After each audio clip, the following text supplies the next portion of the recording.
Welcome, ladies and gentlemen, to Rescue Owners Live. My name is Kirk. I am your host, and this is Season 2, Episode 5. Today, we have a very special guest here in the studio, an award-winning keynote speaker, business coach, executive coach, corporate trainer, and podcast of the year recipient. He speaks and coaches at events all over the world. His passion is to elevate businesses and entrepreneurs to achieve their true potential through their training and coaching programs. He has empowered his clients to build epic success in their personal and professional lives. He is the international best-selling author of You Were Born to Fly, a book written to inspire and give people the high-performance habits and confidence needed to be the leaders of their own destiny. His high energy and ability to unlock the untapped potential in people have made him a highly sought out speaker and trainer for top organizations, including U.S. Air Force. He was honored with the best 2019, 2020, 2021. I'm sure we're going to see 2022 awards for his training and confidence coaching. Both him and his wife, Madi Gomez, believe in giving back and support women whose lives have been impacted by breast cancer through their 501c3 nonprofit, the Madi Strong Foundation. Give it up for my man, Daniel Gomez.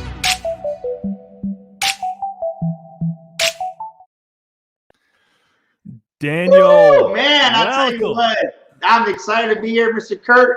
We just had a great time up there in Atlanta, Georgia, man. And I'm telling you, I still got the energy. There was over 200 people there live. And I'll tell you, it energized me. And I was talking and talking. And I tell you what, I still got some words for your audience. So I didn't use them all up on stage, man. I love it. I love it. And just so you know, I met Daniel for the very first time this past weekend at Ken Jocelyn's Create Conference. This was his inaugural event for business owners just like you listening in on this call. And Daniel really stood out to me as a speaker. And listen, he was speaking on the stage with people like John Maxwell, Jesse Itzler, and a whole host of other incredible speakers.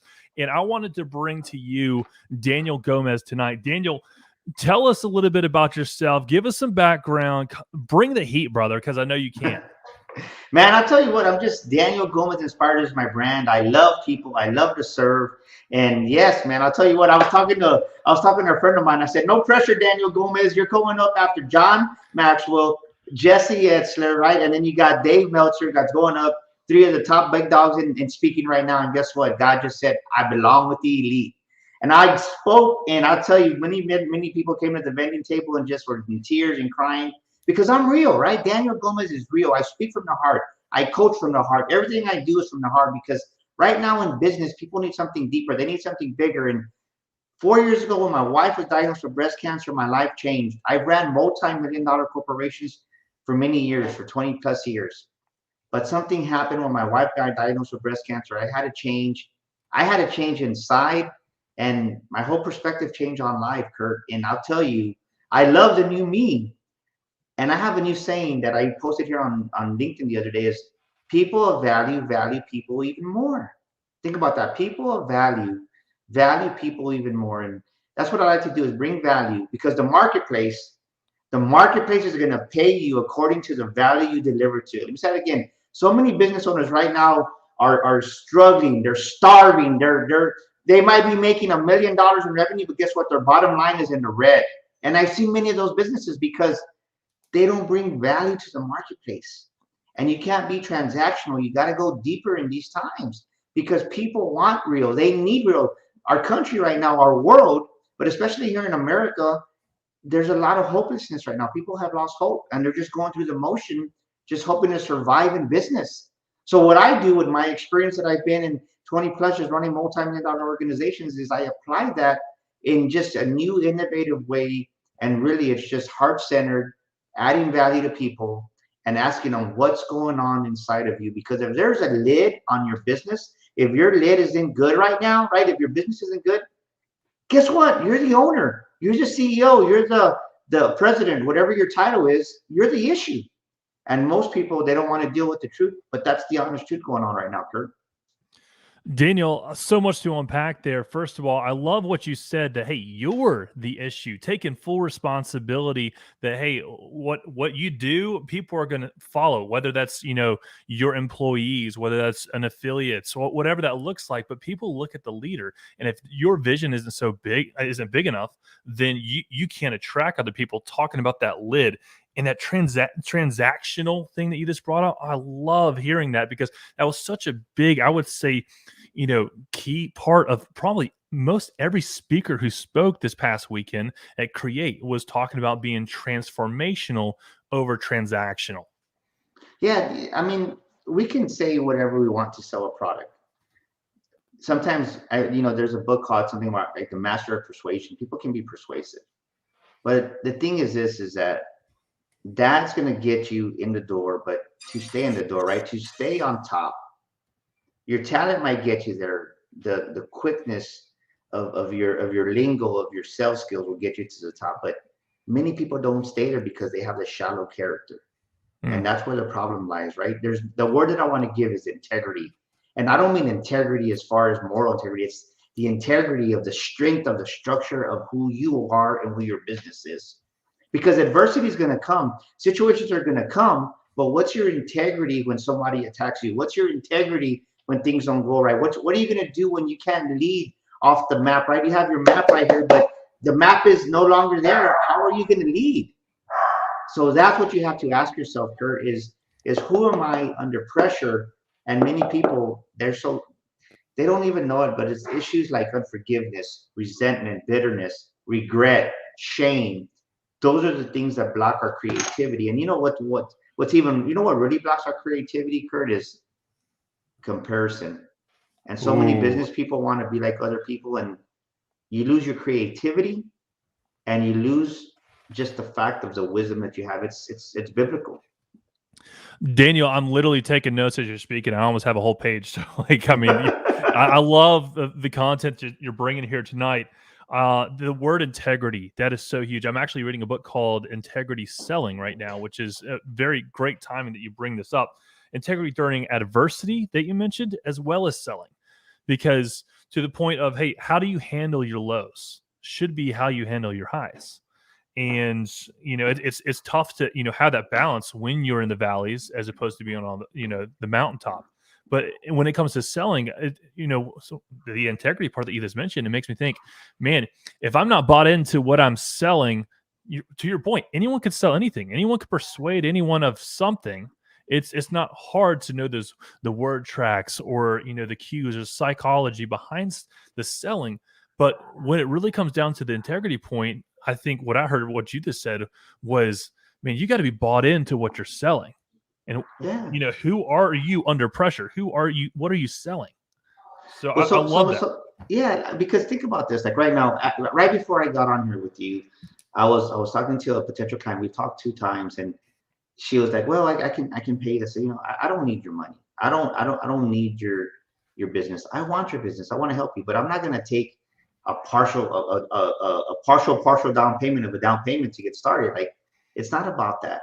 I said, "Look, we'll wait till next week till you collect what you need, the agreement that we had, and when you can walk away from something, you've mastered it." And many people haven't mastered money. Many people haven't mastered that part of their business. And something that I had to grow into. And today I just walked away from money because it's like, I don't, that's not what I need. I want to help you. I can help you because I help others, hundreds of others, but it's not about that. Give me your money. Okay. No, I'll tell you what, when you're ready, get everything together that we discussed and the agreement, and we'll move forward. And the thing is this, is that if we lower our standard, then if God has us at a higher standard, we're actually hurting ourselves because we're missing that next level clientele. Yeah. So if you're settling below your standards, then you're gonna miss that next level of business acceleration, that next level of business growth, because you're lowering your standards and you're compromising who you are. And it goes back to the word of integrity, because you crumble under pressure. If just think about this, is if a building in Florida right now, they've changed all their codes. If that building, those new buildings don't have the integrity, it's going to fall. And that's a good example because we were just in Miami, Florida here, probably about 3 months ago in October. And apparently there was a condominium building that was built about a decade ago or so, and it crumbled. Why? Because it didn't have the integrity. It didn't have the strength to sustain it. And that means that if you don't have integrity in building, you can be persuaded to the left, you can be persuaded to the right, and you're going to eventually crumble under your own pressure. And that's the reality of what happened. You know, people try to blame COVID. COVID didn't do it. It's the fact that you had holes, you had cracks in your foundation. You didn't have a foundation of integrity in your building in 2018, 2019, and it was just loosening up. And all COVID did was expose the weaknesses that you had. And the ones that survived it are the ones that had a stronger integrity because they withstood the storm. And believe me, it wasn't easy for us, but you have to be innovative. And once again, going back to that creativity, if you're comparing yourself, if you have that resentment, if you're a problem, if you're thinking and focusing on problems, well, then you're never going to see the opportunities. You're never going to see the doorways that open. You're never going to see the paths that are up in front of you. If you're taking notes tonight, which I hope you are, I am, COVID was not the problem. COVID exposed weaknesses in you and your businesses. That's what I wrote down. And that's a huge, wake up call, because when you realize, my goodness, I didn't have an emergency fund to last me a full year. Oh, I didn't have XYZ in place. These are weaknesses in your businesses or in your business and your processes, rather, inside your business that need to be fixed. Because if you had these in line, guess what? Those are the people who won big because they were in a position to take advantage of an opportunity. Because money is kind of funny. It's like, energy cannot be created or destroyed. Someone's making money when someone loses money. And so are you going to put yourself in a position to take advantage of opportunity? And that's not, saying, oh, you're taking advantage of a pandemic. No, this goes even beyond the pandemic that we're talking about. This goes into the content of your everyday life. I mean, how would you like to be invited to go speak at an event across, the country, but you don't have enough money in your bank account for that plane ticket, a hotel, to get yourself there in order to do it? That means you have not put yourself in in a place of opportunity to take advantage of that opportunity. So, back to Daniel, he's killing it. I mean, I absolutely love it. If you have gotten something out of this content so far tonight, go ahead and hit that share button. Hit that share button, because I guarantee someone in your network needs to hear what Daniel has to say tonight. Daniel, back to you, brother. This continue firing away. I mean, this kill it. Through the transition here, I do want to bring back what you said about comparison. You said it so fast, I had to write it down, but I'm like, so often, people are looking at the highlight realm, or whatever you want to call that, of your Instagram, your Facebook, your LinkedIn, all the high level stuff. You can't, it's great that they're having those moments, but the moments behind them, the people behind them, you don't see them on the grind. You don't see them at the gym. You don't see them when they're working out really hard. Can you talk a little bit into comparison to others? Because I know that that's a huge problem with a lot of business owners. Well, the fact is, something that you said about, right, energy is neither created nor destroyed.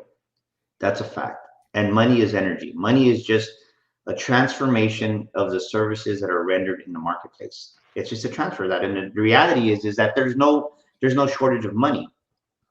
And the reason I'm starting off with this is because when you have a scarcity mindset, when you have that poor man's DNA, is what I call it in my new book that's coming out here, The Makings of a Millionaire Mind, that's coming out here very soon in the first quarter. When you have a poor man's DNA, like I talk about in my book, you have scarcity in everything. You think poor, you focus on the problems.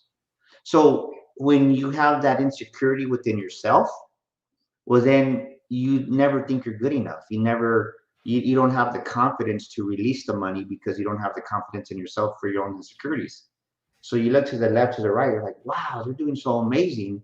And instead of focusing on making you stronger, making you better, when you compare yourself, you know what you're doing? You're actually you're actually transferring the little positive energy that you may have. You're giving it away to Kirk. You're giving it away to Bet Mo, who's watching us right now on Facebook. Like, you're giving it away. And you can't do that because what you focus on, it expands. So if you keep on focusing on everybody else, well, you're expanding on what they're doing and you're helping their creativity, and what you're doing, you're actually, right? What you feed grows, what you starve dies. And in that comparison game, you're actually starving yourself. So in reality, you're killing yourself because you're giving all the creative juices that you have, ideas away, because you're giving it to the people you're comparing it to. And the reality is this, is that when you realize that you are enough, going back to what we're talking about, right? This past weekend, dude, there was some big dogs on the stage. Like it was a huge event.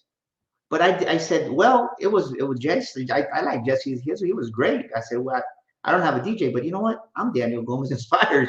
I'm gonna bring it my way.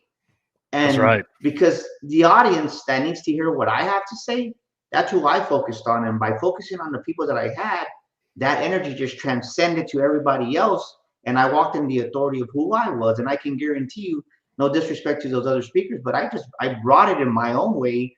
And I can tell you, just by people crying and the hearts that were touched, I was just me. And so many times we don't walk in our gift in business, and we try to do what other people do. And I've learned, and I had to learn this because I was one of those that I had to deal with insecure issues of, man, like, wow, this guy. But the thing is this, is that when you realize that somebody's been on a trajectory, right?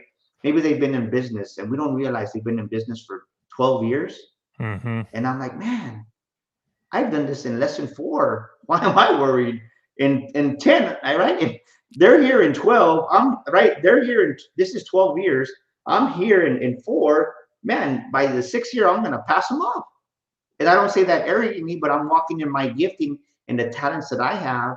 And when you focus on what you have, the gifting that you have, because right, your gift will make room for you in the marketplace, then there's no need to compare. And that's where the creativity comes.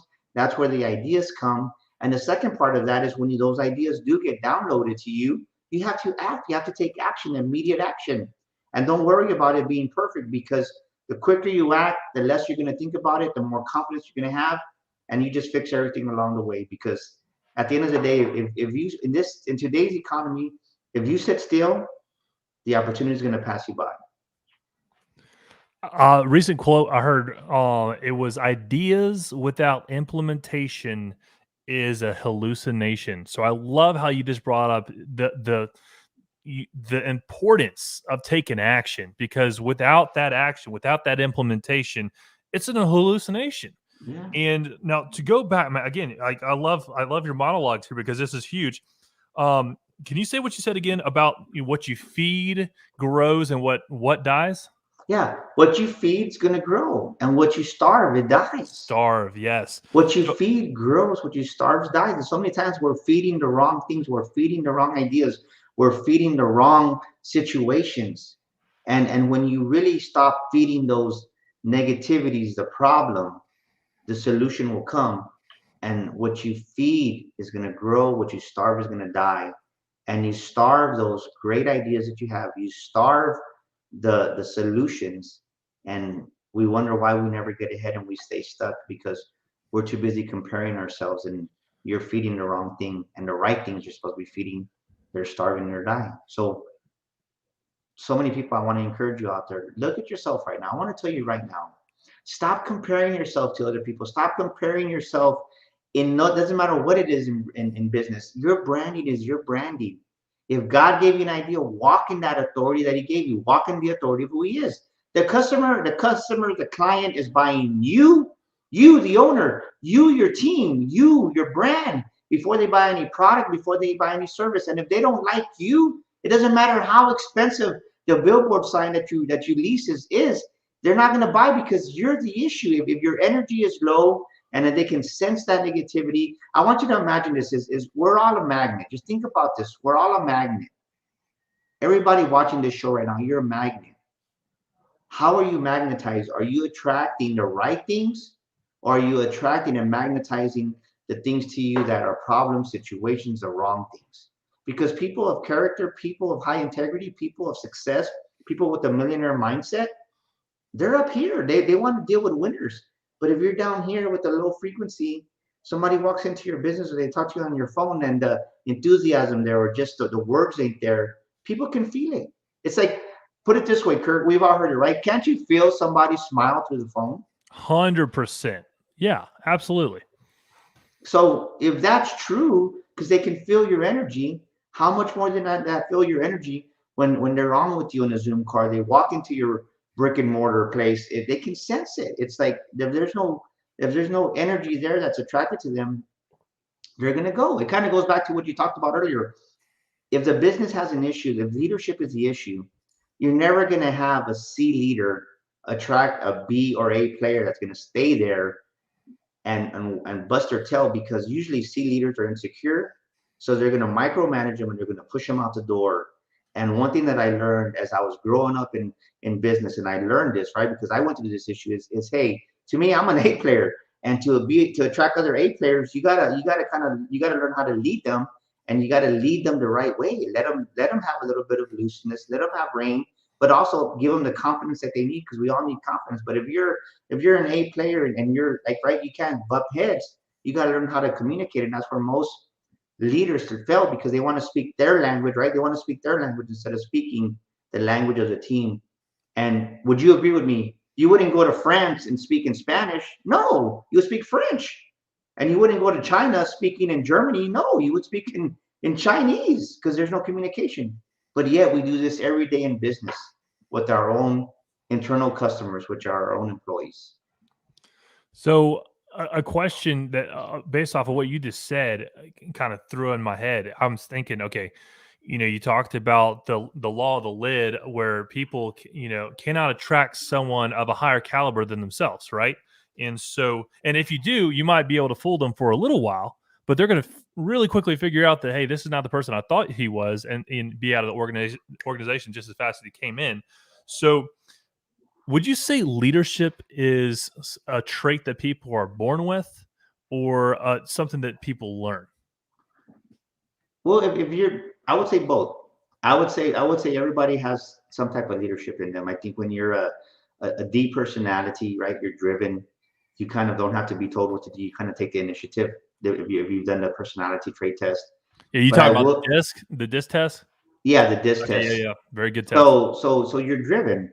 But on the other side too, there's always a new level of improvement. There's always more to learn. So you can definitely improve on the scale, right? This is where most leaders fail. They fail in the first level of leadership, which is entitlement. Remember, most over 90% of Americans have a poverty poor man's DNA. And you give them a little bit of power, you give them that title, and they get stuck in that first level of success called entitlement leadership.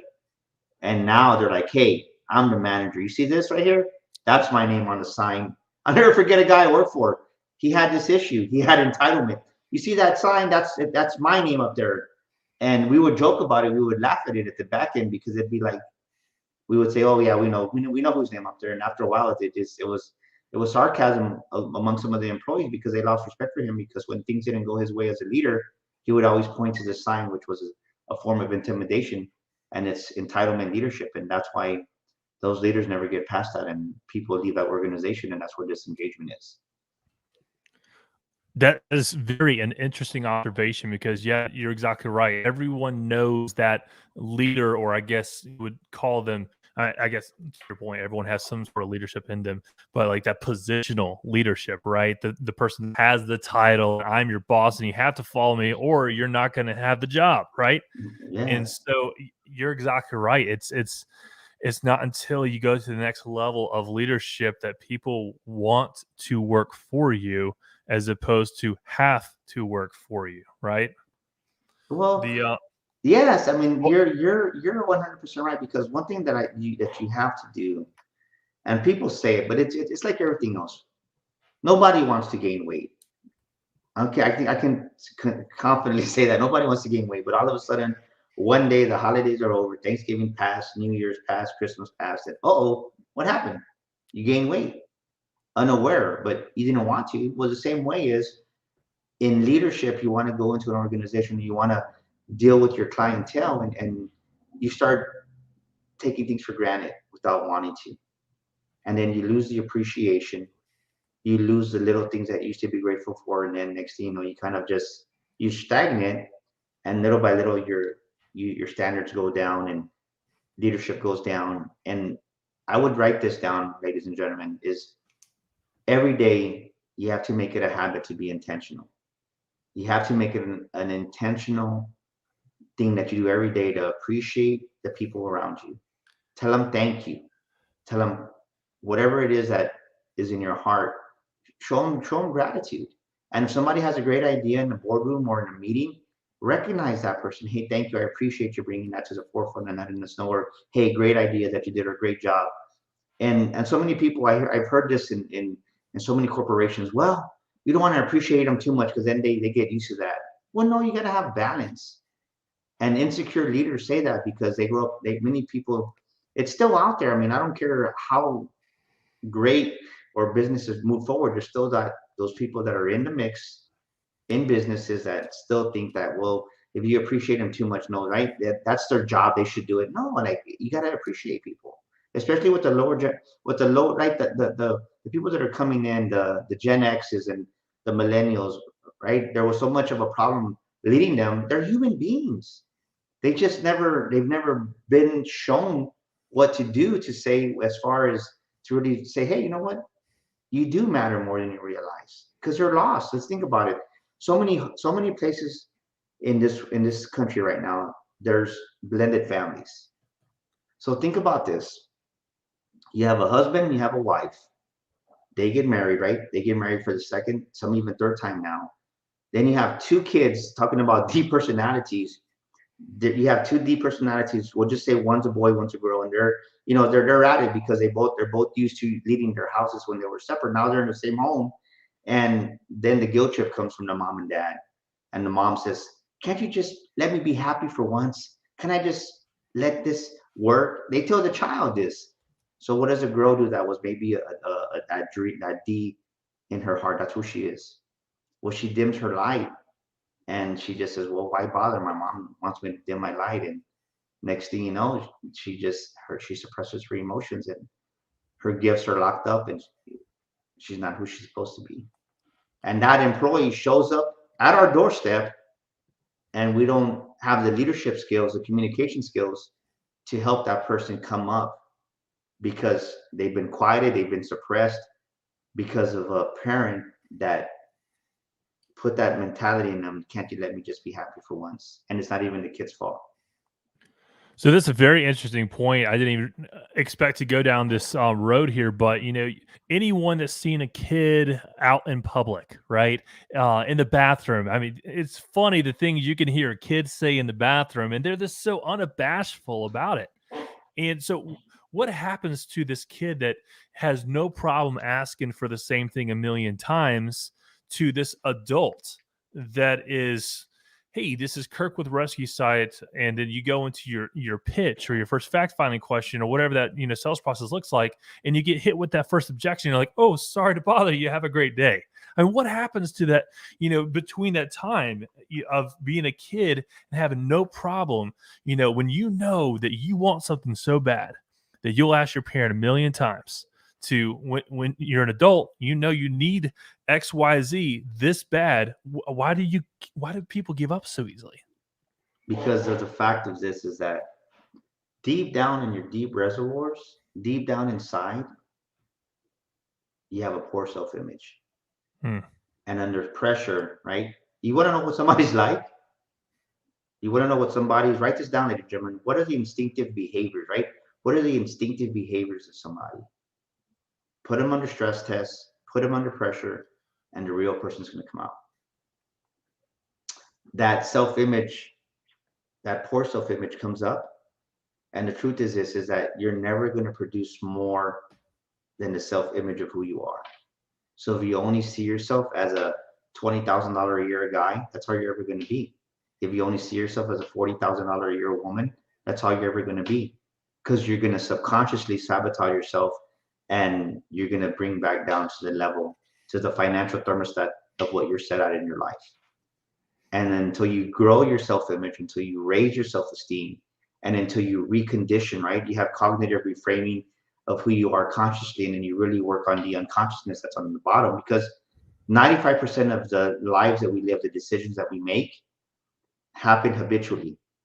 And it's based on your self-image of how you see yourself. And most people, right? I would always wonder that. That's a great question, Kirk.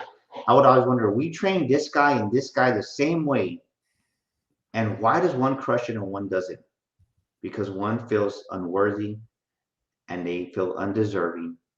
And if you don't have a self-worth, that's what you're living up to. That's what you're measured by. So you just give up and you just collapse under that first no. And that's the reality of it. And in my book, Sticker Shock, right? The day you realize you're worth millions, I talk about it. The first chapter is on self-worth, because you're never going to raise your value above the self-worth of what you have with yourself. So I know everyone here needs to go get a copy of that book, and we'll put that in the show notes. So if you're on our email list, we'll make sure that everyone has a link and to that very same book that Daniel just mentioned. But Daniel, can you give me a little bit, a little teaser, if you would?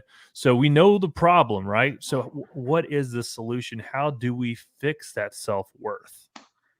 The word again is intentional. I myself, man, I'll tell you what, I had to do so much work on myself in reference to who I was.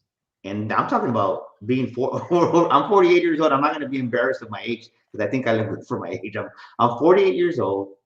And in my 40s, in my early 40s, I realized that, man, when I looked in the mirror, my wife was diagnosed with breast cancer, and I was just there at home, just pondering, and said, I didn't like who was in the mirror. That was me. And I had to deal with some stuff. And the first thing you have to do, the very first thing that you have to do, is you have to forgive yourself, or you have to forgive the person that you have that resentment towards. It's amazing when I do this in corporate America, people wouldn't be open to it, first of all. But then we did it at a big conference, at the CPSI conference here at the convention center, and people just started crying. Stuff came up from 10 years ago, 20 years ago, that they've suppressed. They pushed it under the rug. They swept it under the rug. And right now, think about, who do I have to forgive? My mom, my dad, a best friend, somebody that betrayed me? Or maybe for me, like me, it was myself. And when you forgive yourself, when you forgive those others, it opens up to creativity again, because you kill it when you have unforgiveness in you. I think And sometimes people, Kurt, they hear the word unforgiveness. Well, no, I don't. I said, well, let me ask you this. Maybe, Kurt, do you have a little bit of resentment towards somebody? It's all the same, right? Resentment and forgiveness, but sometimes people resonate with one word more than the other. I, And I love it's this. This you're hitting me right here, dude. I mean, you're speaking right to me right now. This is huge, because so often people are, they don't realize that they do need to forgive someone when they do. They don't real they never actually put a name to it. Like you said, it could be a different name in their head, right? But the bottom line is, there's some unresolved conflict somewhere that was never had some sort of resolution. And whether that's, you personally need to, come to terms with it, or you need to, have that conversation with someone else. But it's amazing when you do have that, and I'm sure you've experienced this. There's a weight that's lifted, is there not? well, I kind of spoke of this a little bit at the conference, and go in depth like we're doing right now. And I had two people come up like in tears, like you were talking to me, Daniel. And the thing is that we harbor this, and we harbor it, and we harbor it. And think about this, right? If me and you, Kurt, if we were outside working on your garden, and we'll just say I got pricked with one of the rose bushes we're installing in the new garden for your wife, and it's early, and I'm like, you know what? Don't worry about it. We'll just suck it up, man. I'll just do it. And the next thing you know, 8 hours later, I leave that thorn in there. Well, what's going to happen? It's going to be infected. And if I would have taken it out earlier, it wouldn't have been swollen. But now it's swollen, it's red. And we'll just say, you know what? Your wife says, hey, come on inside, Kirk, Daniel, dinner's ready. And we go inside, and we're ready to go. And unintentionally, we'll just say you hit my hand. I'm going to react, because why? It's already infected. It's already swollen. And then now you're being reactive to the emotions, because you already have that infection in your finger. Well, that's the same way we are in business, right? That's the same we are as people. If we're hold on to that thorn inside of us, which is unforgiveness and resentment, somebody pokes us a little bit, and we're already you're already infected. You just don't realize it.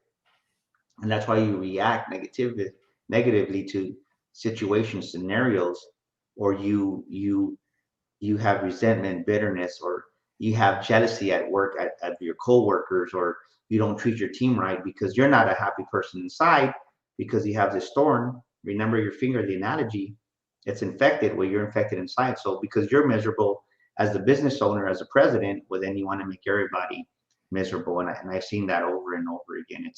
It's sad, but it's a truth that's in many businesses across our country. It's amazing how infectious an attitude is. And like you see it top down, you see it sideways, you see it all over the place. And so when you've heard the phrase "a bad apple ruins the whole bunch," it's true. In your point with an infection, on your finger, you barely get touched, right? In the business, if you have that one person that's always negative or whatever that looks like, and like all of a sudden, especially if it's like the business owner or a manager or someone in a position of authority in the organization, you now have everyone underneath that person starting to adapt to their level of okayness, if you can even call it that, their norm, and that becomes their norm. And now you have a whole group of people all with that same festering wound. And To they're your not even point, aware of it. yeah.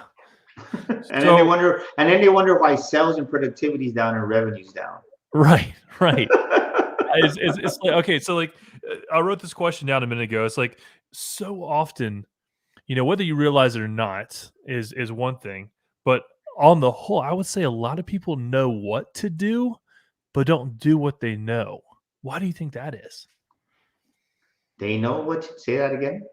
Okay, so they know what to do. Like for instance, no one wants to get fat. You talked about that earlier. No one wants to get fat. Well, you know what to do not to get fat. You eat right, you sleep right, you exercise, right? And so everyone knows what to do, but doing what they know, there's a disconnect there. What do you think that disconnect is? Well, that's easy. They have it goes back to that poor man's DNA. I talk about that in my book, right? When you have a poor man's DNA, no gender, or you either have that wealth-minded DNA. We're inherited. We inherit our DNA from our parents and our looks or characteristics. Well, guess what? We inherit the financial inner economy of who we are. So if you value yourself, just imagine like Superman. Just imagine Superman. He opens his cape. There's an S. Ta-da! Right? Well, you have a V and you have an S. The V is for value and the S is for system. So the value system on how you live your life, if you have a low value system, and most people undervalue who they are, right? It's true because when I coach a lot of entrepreneurs, their pricing is like they want to give everything away for free and they're wondering why their business isn't making it. Well, the decisions that you make on a daily is based on the value system of who you are. So on a scale of 1 to 10, if you value yourself as a 3 or a 4, your business is never going to grow above that level 2 or 3. If you value yourself at a level 5, well, then your business is going to grow to a level 4. And most people, because they have such a low value system and they undervalue who they are, that's where the procrastination sets in because they don't feel deep down inside. Another way of saying value system, you don't think you're good enough or you don't think I'm smart enough. I think for me, to be honest with you, to be totally transparent, something that I talk about that I went through is right when you're in the process of becoming the millionaire for the first time, is that you ask yourself, am I smart enough to be a millionaire? It's kind of dumb to think that way, but I'm just being totally transparent. And I had to do work on myself to say, you know what? I am smart enough to be a millionaire because all that junk inside, right? That poor financial inner economy that we carry, that poor man's DNA, that's how we live our life. That's how we base our decisions at the inner economy of how we see ourselves. And until you raise that inner economy, that financial inner economy, then you start seeing things from a different light. Does that make sense? Dude, that is huge. Can you say that phrase again? The inner economy, is that what I heard? Yeah, we all have an inner economy. We haven't, right? Just think about the financial economy of America. It's one of the, it's pretty stable for the past 100 years. We have a great financial economy as far as economics, business, right? But inside we have an economy also, right? If we have a inner economy that's a poor financial inner economy, that's how you're gonna live your life, and that's how you're gonna make your decisions. You're not going to go out there and bet on yourself and take massive action because no, you're like, that's not who you are deep down inside. And that's what you make your decisions on a daily. When you have that, right? When you have that millionaire's financial inner economy, that wealth, right? Your wealth minded financial inner economy, that's when you say, well, I bet on myself before I've made it, and I'm going to take this chance. In spite of being scared, you make that jump. And based on that financial inner economy of how you are inside, that's the way, right? People think about this is, I hear this all the time. So many, because I help a lot of young businesses get started, is they wonder why they struggle, and it's because when you have that lower value system, that financial inner economy that's poor, you have an issue with money. You think money is bad. You think that money is for greedy people and the love of money. You believe all these lies that you've heard. And instead of receiving the wealth, instead of receiving the money, you're deflecting it, unaware of it, unconsciously, because you have a poor man's financial inner economy. As to having an abundant financial inner economy, which is really, I call it the millionaire financial inner economy. That's the goal, to raise it up, because at that level, you're able to receive at higher levels. Does that make sense? Dude, it makes complete sense, and I hope everyone here is hearing what Daniel's saying. I'm literally taking notes over here. About done with the full page, and like this, I'm probably gonna have to go back and re-listen to this myself, just because there's so much content that was provided by Daniel. Like this is huge. Um, what are some of your daily habits that, I mean, you talked about, being intentional and having intentionality throughout your day, and that's one of your habits, right? But what are some other, daily habits that you could share with us that, every business owner, whether you're a business owner or not, even should adopt some of these habits? What are those habits? Well, the first thing I would do is when the book comes out, the first quarter, The Makings of a Millionaire Mind, you got to meditate and read on this. Let's and, go. and we're also going to have live workshops based on the book, that way, because we really want to help transform people's lives, because the fact is their life isn't thriving because they think in that scarcity, they have that poor financial inner economy. And for me to get out of this, something that I was intentional is you got to challenge yourself in the small daily decisions that you make. And a good example of this, because we had some pre-orders that we sold at the conference where we were at, and one of the ladies, she goes, I don't need that. I don't think poor. I said, well, I'm gonna challenge you on that. She goes, okay, it's something simple. So this is a simple challenge for all of your audience. When you go to eat lunch, when you go to have dinner, do you order what you want, or do you look at the prices and Mm, then you order your food? mm, yeah, that's a great question. And I the heard. lady looked at me, and she just looked down. She goes, I look at the prices. Wow. That's what a great litmus test, if you would, right? It's funny. I forget where if I read this or heard this talk, but it's like, my first level of freedom is I want to be able to eat anywhere I want to without ever having to look at the price point. The next level of freedom was, hey, I want to be able to go anywhere in the world without ever having to worry about the price. And then he just kind of went up from there. And I was just like, what a great litmus test, though. Like when you go out to eat, are you looking at prices? Are you worried about money? I mean, come on. I mean, like, Well, this is Timmy, not think going to be about the. this. Think about this, right? Think about when you've gone to lunch one time, and it's a group of guys or girls. I mean, just people from work, whatever. There's 5 or 6 of y'all. And how many times have you seen yourself or somebody else? You're looking at this, and you're like, "Well, I want to get this. Well, I want to get that." Yeah, you know what? This sandwich is only $9.99, but what you really want is $11.99. So for $2 more, you would have gotten what you wanted, but to save $2 in your mind, in that poor financial inner economy, that poor man's DNA, you settle for $2. Yeah. That's many of us at one Well, time or the other. That was me. Well, I'm sure a lot of people have been there, right? And like the return on investment of those $2 is astronomical. I mean, when you get the thing that you want, it's like, man, that was incredible. And then it's like, but when you get the thing that you just kind of settle for, like you walk away thinking about what could have been or what would it have tasted like. I mean, we're only talking about food. Imagine applying this same concept to your life, to your business, to your family, to everything. Like, start Yeah. asking yourself those questions, man. If money wasn't an issue, would you do it?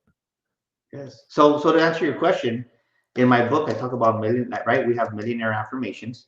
So one of the millionaire affirmations that I talk in my book, right? The makings of a millionaire mind, building a life of abundance and wealth is that I talk about, right? I am enjoying my money.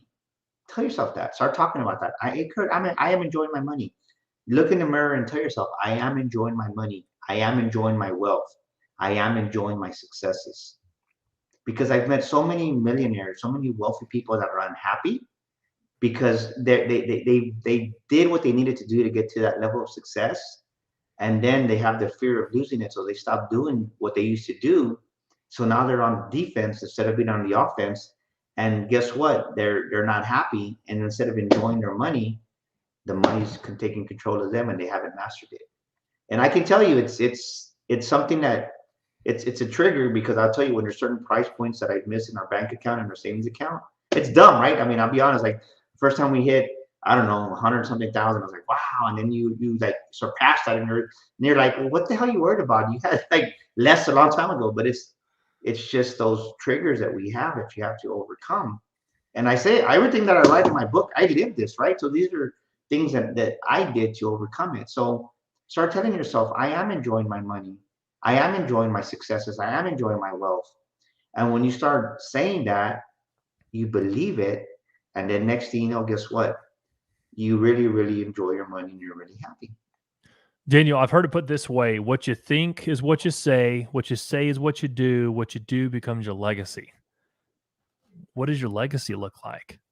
Well, you can literally reverse engineer what you want your legacy to look like by doing and like saying and thinking, and that's what you're talking about right here is the affirmations. I know people are like, oh, that's a whole hunk of junk, but like, I mean, I literally write my goals down twice a day.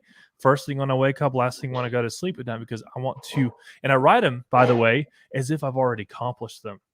I have, whatever that looks like, right? Fill in the blank for you guys.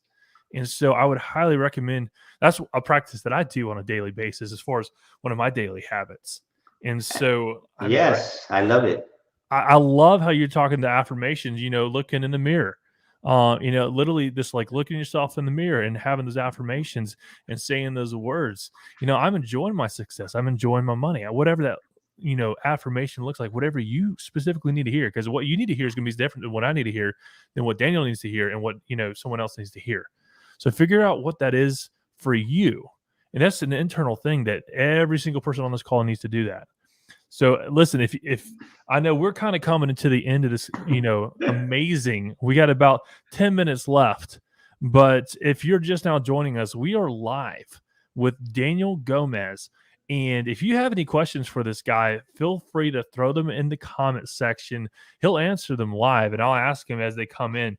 But take advantage of the time we have with Daniel here today. If you do have a specific question about your specific situation, I know if you do want to go deeper with him, we have links that we'll be sending in the show notes that will allow you to set up a discovery call or set up, a call with Daniel, which is going to be an incredible next step for you, right? First step will be you making the decision to do it. Yeah, and I want to just kind of go. You said something that was pretty powerful with what we say and then what we do, and it becomes our legacy. But the sad part about it is most of us, we're stuck in a rut. We start doing a little bit of things to make us feel better. And as soon as we start feeling better, we stop doing what God is there.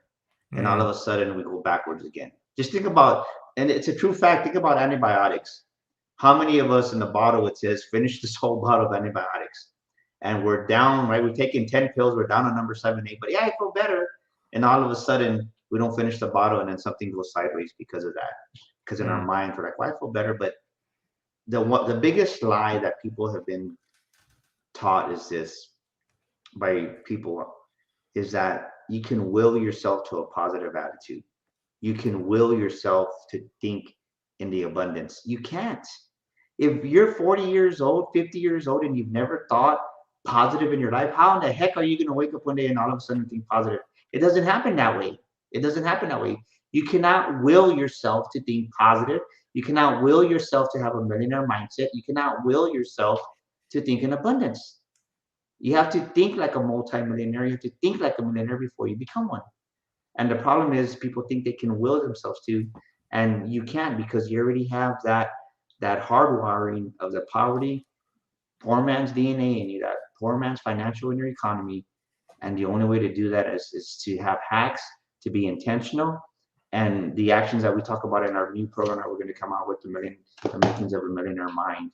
And it's just the truth, because willpower can only take you so much, but your thoughts are going to be there until you're intentional on doing cognitive reframing on the conscious part of it, and really overriding those subconscious minds, that because they're stored there, but now you got to put new programming, new conditioning into who you want to become, Kurt. So it's just it's very, very sad when you see somebody that has the potential, but they always seem to self sabotage themselves because they don't have the right operating system. Think about this. Think about on our computer systems right now.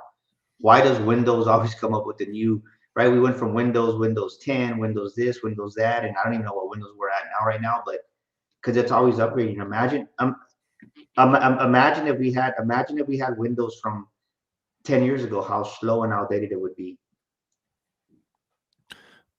That's a great point. We're constantly. I'm getting these updates from Apple. You said Windows. I'm an Apple guy. I get all my updates from Apple saying like, "Hey, you got a new software update." Like sometimes months apart from each other. So what I'm hearing you say on that last little stanza there was, I was kind of thinking about the overnight success. I mean, there's no such thing. To your point, you can't will it. There's no such thing as just making it happen. These are consistent actions over time that makes you who you are today. Or the opposite, right? Like not doing consistent actions over time is who you are today. So what person are you going to be? Are you going to be the person that has the discipline to be consistent with those habitual habits that you talked about as far as intentionality, affirmations and so forth and so on? I got a question for you, and I'm sure you heard it on this past weekend, but what would you say is one of the greatest lessons you've ever learned? You can't do it by yourself. I think your pride and your ego as a man, especially being Hispanic, you think we're taught here in our culture to be machismo, and men don't cry, and it's the biggest bull that we've been fed, because you need help. Look, the fact that I went to a conference, you said, "Hey, you want to come on my show?" And I said, "Sure." Like, we're helping each other because I'm hoping you're honest, but you're helping to just bring more attention to what Daniel Gomez Inspire speaks about. And I think that's one of the biggest things that gets in people's ways is their pride. And everybody has so many different things about ego and the ego, but the bottom line is when your ego gets in the way, it keeps you from asking for help. It keeps you to asking and reaching out for help or calling somebody. And there's an old word of wisdom that says, right, pride comes before the fall. And so many people go out of business. So many people crash and burn because of pride. That's powerful, because I know the person that's prideful probably doesn't recognize it themselves. It's not until someone outside of them brings it to their attention. And even then, they're probably going to reject it at first. But if they're willing to listen, if they're willing to critically think and observe themselves based off of what other people has observed in them, then true transformation can come. And pride definitely is a massive thing, especially when you have success. It's like, I think it's easy to be like, "Oh, I did it all myself," which is not true at all for anyone. There's always a team behind you. There's always, God, who has blessed you with certain things, like whether you're, spiritual or not. There's a creator of this, this world, this planet, this universe. And I love how important it is to, get pride outside of what you're doing. Yeah, and I would add this other little bonus on top of that is that for me, it's when you've had more success than you've ever had, right? When I was in the automotive industry and I ran multi-million-dollar corporations and had the Rolex, had the Corvettes, had the Harleys and boats and whatever it is, it's there. And to come out and as a business owner to surpass that, you get comfortable. And it goes back to what I talked about, right? You start taking the success for granted, and not in a bad way, but you get lazy. And in your mind, you're like, well, you know what? We have more in savings than we ever had. Or, hey, you know what? Business is great. It's flowing. And then in that comfort, if you're not progressing, you're always regressing. If you're not growing, you're dying. If you're not being creative, you're disintegrating. Mm. And for me, I was like, oh, crap, man. I went to Miami, and that's where I met Ken at. And I was like, we were on this yacht. And as I was looking around, I was like, wow, like there's another level of living. I'm like, no matter what level of success I think I am, I felt like God said, dude, like there's more out there. And it just really awoke in the spirit. And on the way back, as we were flying back, I didn't realize how lazy and comfortable I had gotten. Because we were still growing, we were still doing it. But I said, if I'm taking shortcuts in my workouts, say Kirk calls me, hey, how you doing? Oh yeah, well, you know what? I'm done with my workout. That's my excuse to quit working out. I said, I'm taking shortcuts in my business somewhere. I just can't see it. Mm. So as soon as I got back from Miami, I said, Kirk, I said, Reggie, come, I need you at my house. Let's do this. I'll pay you. So now I got my personal trainer to come, and every 3 days a week we're together, and he pushes me, and I don't like him a lot of times because, he takes me to another level. But since then, we just had record-breaking months because the way you do something is the way you do everything. The way you show up here is the way you show up there. The thing is, you just don't realize it because you're not conscious about it. One thing I'm sure you've heard before is, to the extent you take your body seriously, you'll take your business seriously, and how important it is that if you are slacking, you said how you do anything is how you do everything. Like, it's a great quote, and it's true. And a lot of expectations there, right? So like, if I don't make my bed in the morning, and you're setting your day up for, maybe cutting corners, like you just said. But if you start your day with that first success, there was a great, I think it was an admiral in the Navy that had a college, presentation during a graduation. I forget who it was. I'll find it and put it in the show notes for you guys that are interested. But basically, he talks about, hey, if you want to have sex. If you want to have success, this is my dyslexic brain over here. If you want to have success, oh man, I love. This is why we're live, right? I mean, like, you want bloopers. This is the real, authentic person right here. If you want to have success, make your bed in the morning. And it's talking about, man, that could have gone so many different ways talking about making bed. Okay, anyway. But I hope you get what I'm saying here, which is like, having that first success and having that first moment of discipline, set yourself up for the rest of your day being disciplined.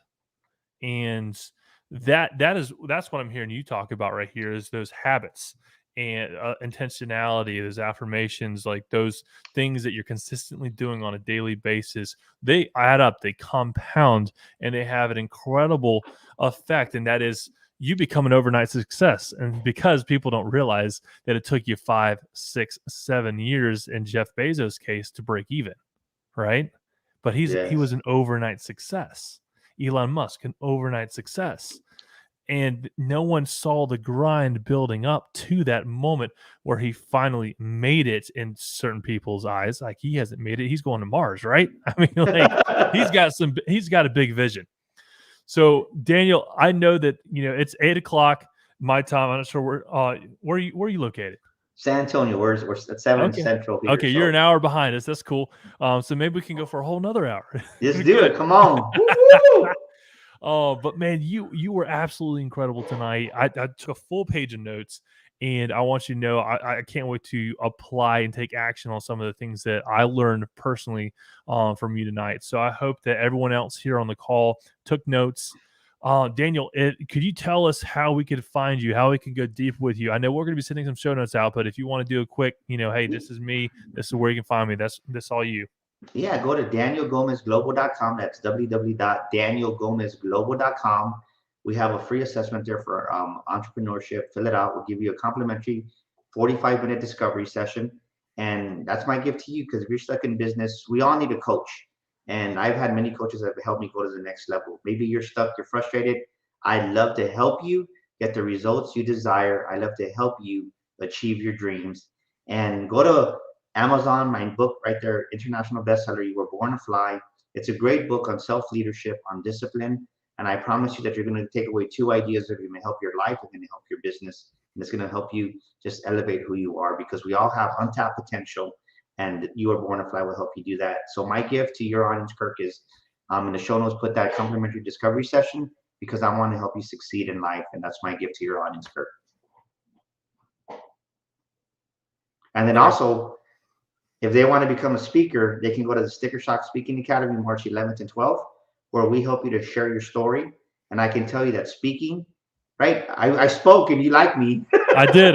That's why I saw you here tonight. Speaking has elevated and grown my business over and over. So use that same discovery link session.